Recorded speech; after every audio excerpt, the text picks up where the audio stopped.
সুপ্রিয় দর্শক, আসসালামু আলাইকুম। কেমন আছেন সবাই? আশা করি সবাই অনেক বেশি ভালো আছেন। আজকে আর একটা নতুন ভিডিওতে সবাইকে স্বাগতম জানাচ্ছি। তো আজকের রান্না থাকছে মেটে আলু দিয়ে মুরগির মাংসের ঝোল ঝোল রান্না রেসিপি। তো চলুন দেরি না করে দেখে নেওয়া যাক। তো প্রথমেই কড়াইতে তেল দিয়ে দেব। আমি কিন্তু সামান্য পরিমাণের তেল দিয়েছি আর দিয়ে দেব পেঁয়াজ কুচি। অতিরিক্ত তেল খাওয়া শরীরের জন্য খুবই ক্ষতিকর। তো আমি এখানে পেঁয়াজটা কিন্তু একটুখানি ভেজে নেব। যখন এরকম একটু কালার চলে আসবে তখন এখানে গোটা মশলাগুলো দিয়ে দেব। আমি এলাচ, দারচিনি, তেজপাতা এবং গোলমরিচ দিয়েছি। গোলমরিচটা আর এলাচটা আমি একটু থেতো করে দিয়েছি। আমি এখানে একটা ক্যাপসিকাম আর একটা টমেটো কেটে নিয়েছি, সেটা দিয়ে দিলাম।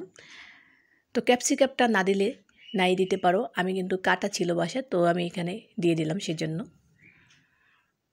তো এখানে দিয়ে দিলাম একটুখানি পানি আর দিয়ে দেবো পেঁয়াজ বাটা 2 চামচ পরিমাণের, রসুন বাটা 1 চামচ পরিমাণ আর আদা বাটা 1 চামচ পরিমাণ দিয়ে দিয়েছি। তো সমস্ত উপকরণগুলোকে একটু ভালোভাবে মিশিয়ে নেব। তো এখানে দিয়ে দেব আমি জিরার গুঁড়া, ধনিয়ার গুঁড়া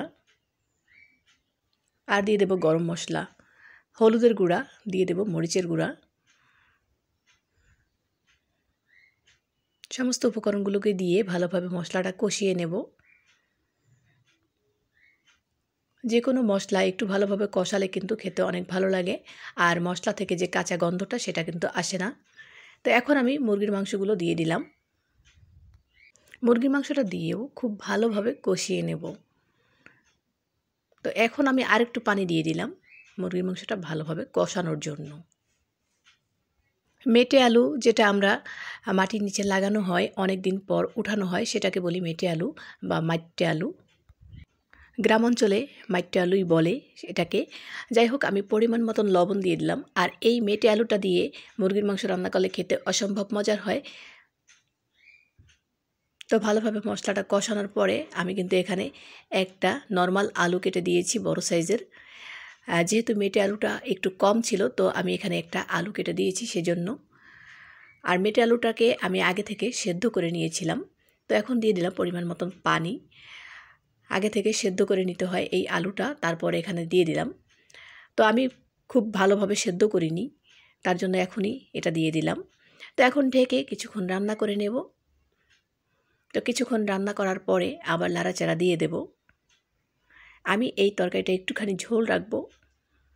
তো কিছুক্ষণ পরে আমি আবার নাড়াচাড়া দিয়ে দেব। আর এখানে দিয়ে দেব গরম মশলা এবং জিরার গুঁড়া। যে কোনো মশলা দেওয়ার পরে 5 মিনিট জাল করে নিতে হয়, তো আমিও 5 মিনিট জাল করে এটাকে নামিয়ে নেব। তো চুলার আঁচটা কিন্তু একদম কমিয়ে দিয়েছি, না হলে ঝোলটা টেনে যাবে।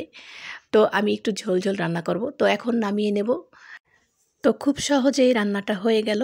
আশা করি এই ভিডিওটি তোমাদের কাছে অনেক অনেক ভালো লেগেছে। ভিডিওটি ভালো লাগলে লাইক, ফলো এবং শেয়ার দিতে ভুলো না। আর মিষ্টি করে একটা কমেন্ট করে যেও। যারা ইউটিউব থেকে দেখছো তারা চ্যানেলটি সাবস্ক্রাইব করে পাশে থেকো। দেখা হবে আবারও কোনো নতুন ভিডিওতে। ততক্ষণ ভালো থেকো, সুস্থ থেকো। আল্লাহ হাফেজ। আসসালামু আলাইকুম।